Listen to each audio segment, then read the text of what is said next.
ओम नमः शिवाय। मैं मुकेश कुमार मिश्र अपने चैनल एस्ट्रोलॉजी एंड आयुर्वेदा में आप सभी मित्रों का हार्दिक अभिनंदन करता हूं। और आज आप सभी मित्रों के समक्ष हम जो टॉपिक को लेकर के आए उस टॉपिक का नाम है कन्या लग्न एवं कन्या राशि। आज हम आप सभी मित्रों को कन्या राशि एवं कन्या लग्न की संपूर्ण जानकारी को देने के लिए आए हैं। तो सबसे पहले कन्या लग्न एवं कन्या राशि को अंग्रेजी में किस नाम से जाना जाता है इसकी चर्चा कर देते हैं। तो कन्या लग्न एवं कन्या राशि को अंग्रेजी में विर्गो के नाम से जाना जाता है और इसके स्वामी ग्रह जो होते हैं बुध होते हैं। इसके अलावा इसके प्रतीक चिन्ह जो होते हैं वो कन्या ही होते हैं। अब यह चर्चा करते हैं कि कन्या राशि का आखिर निर्माण कैसे हुआ। तो सूर्य के नक्षत्र, चंद्रमा के नक्षत्र और मंगल के नक्षत्र से इस राशि का निर्माण हुआ।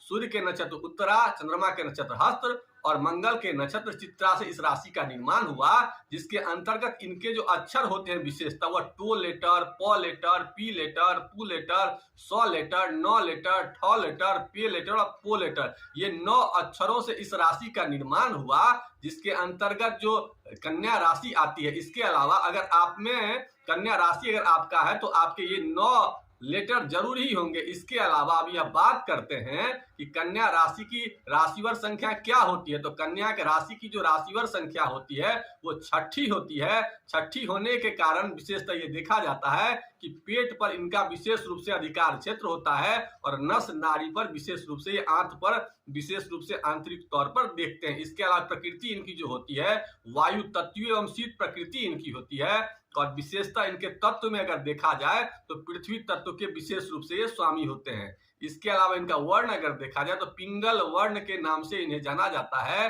और इनका जो जाति होती है वो वैश्य जाति इनको कहा गया है और पुरुष और स्त्री में इन्हें स्त्री जाति बताया गया। अब यह चर्चा करते हैं कि कन्या लग्न एवं कन्या राशि के स्वभाव आखिर होते कैसे हैं। तो कन्या लग्न एवं कन्या राशि के स्वभाव को जानने के लिए सबसे पहले हम लोगों को कन्या को जानना होगा और साथ साथ बुध को जानना होगा, क्योंकि इनका जो स्वामी ग्रह होता है बुध होता है। तो कन्या का स्वभाव कैसा होता है, संकोची स्वभाव वाले ऐसे लोग होते हैं।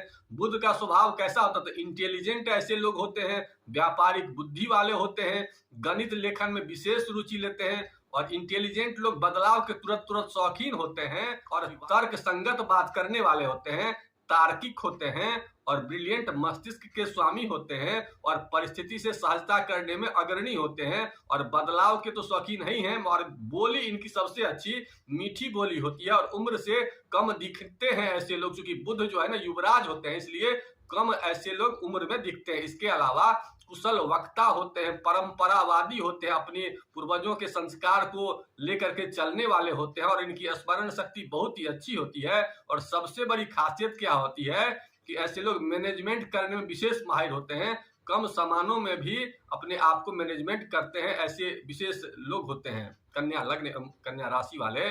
इसके अलावा संकोची स्वभाव तो होता ही है, इसके अलावा सीखने की लालसा इनमें गजब की होती है। बूढ़े हो जाते हैं फिर भी इनमें ज्ञान लेने की विशेष रूप से इच्छा होती है और मधुर भाषी होते हैं और अपनी बातों से किसी भी आदमी को जीत लेने की विशेष क्षमता होती है और साहित्य के प्रेमी होते हैं और धैर्यवान भी होते हैं और आत्मविश्वासी भी होते हैं।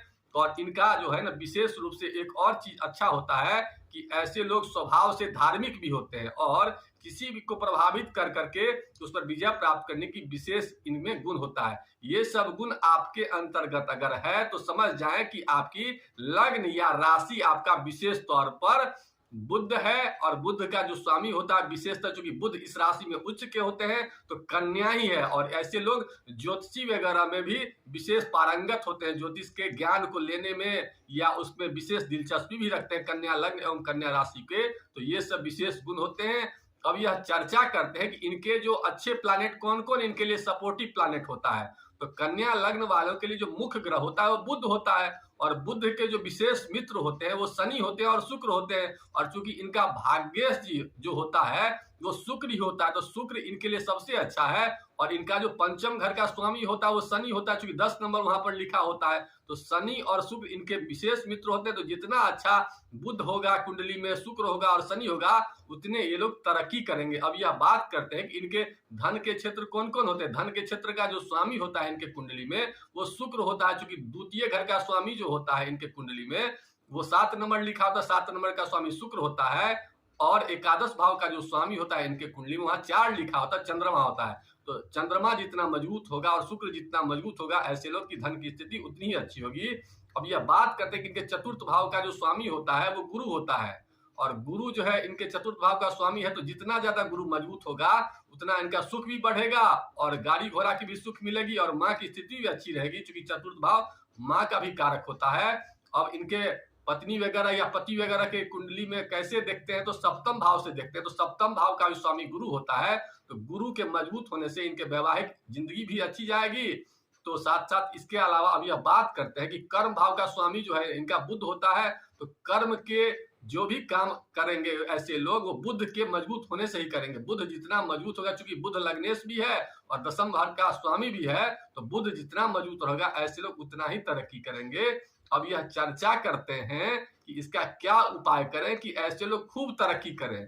तो इसकी चर्चा करने से पहले आप लोगों से पहले एक निवेदन करना चाहूंगा कि अगर आप लोग अपनी जन्म कुंडली का विश्लेषण करवाना चाहते हैं या ज्योतिष शिक्षण चाहते हैं, तो नीचे दिए नंबर पर संपर्क करके उस जानकारी को प्राप्त कर सकते हैं। इसके अलावा अगर आप लोगों ने हमारे चैनल को अब तक सब्सक्राइब नहीं किया तो कर लीजिए। और अब यह बात करते हैं कि ऐसा क्या करें कि कन्या लग्न वालों को विशेष तरक्की हो। तो सबसे पहले कन्या लग्न के जो स्वामी ग्रह होते हैं वो बुध होते हैं, तो बुध को मजबूत करना है। और इनके जो इष्ट देव होते हैं वो भगवान शिव होते हैं, तो शिव के मंत्र ओम रुद्राय नमः स्वाहा, इस मंत्र का ज्यादा से ज्यादा जप करने का प्रयास करें और अपने भोजन में हरी वस्तुओं की मात्रा को बढ़ाने का प्रयास करें। अगर ऐसा करेंगे तो देखेंगे कि बहुत जल्द इनके जिंदगी में विशेष प्रकार की तरक्की हो रही है। इसके अलावा अपने भोजन में ये ध्यान हमेशा रखना चाहिए कि प्रोटीन युक्त सामानों का प्रयोग ज्यादा से ज्यादा करें, हरी इलायची का प्रयोग करें, पालक वगैरह का प्रयोग ज्यादा करें। इसके अलावा जितने भी ताजे सब्जी फल होते हैं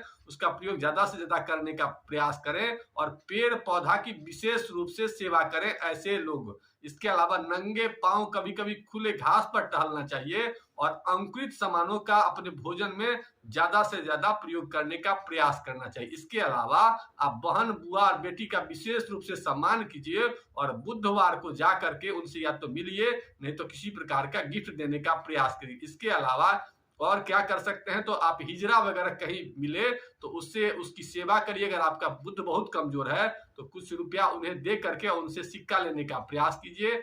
और हमेशा अपने कब्ज न हो इसका विशेष रूप से ध्यान देना है। उसके लिए आप जो भी कुछ ऐसा आहार हो, अंकुरित सामान खाइए और वैसा सामान जिसमें फाइबर ज्यादा होता है जो कब्ज को न होने देता, ऐसे सामानों का प्रयोग ज्यादा मात्रा में कीजिए। उसके लिए आप मुनक्का का प्रयोग कर सकते हैं, किशमिश का प्रयोग कर सकते हैं, त्रिफला का प्रयोग कर सकते हैं। इन सामानों का प्रयोग करने से विशेष रूप से आप देखेंगे कि तुरंत फायदा दिख रहा है। अब यह चर्चा करते हैं कि भाग्य को बढ़ाने के लिए क्या कर सकते हैं। तो भाग्य कारक जो ग्रह है आपकी कुंडली में, आपकी राशि के लिए वो शुक्र होता है। तो शुक्र को बढ़ाने के लिए सौंदर्य में अपने आप को लगा करके रखिए, सौंदर्य लोगों का, सौंदर्य महिलाओं का विशेष रूप से सम्मान कीजिए और सौंदर्य वर्धक चीजों का विशेष रूप से अपने जीवन शैली में उसका उपयोग कीजिए। तो ऐसा करने से आप देखेंगे कि आपके भाग्य की तरक्की हो रही। इसके अलावा आपके जो इष्ट देव हैं भगवान शिव, शिव की साधना में लगे रहिए और जिस भाव से संबंधित आपको समस्या हो,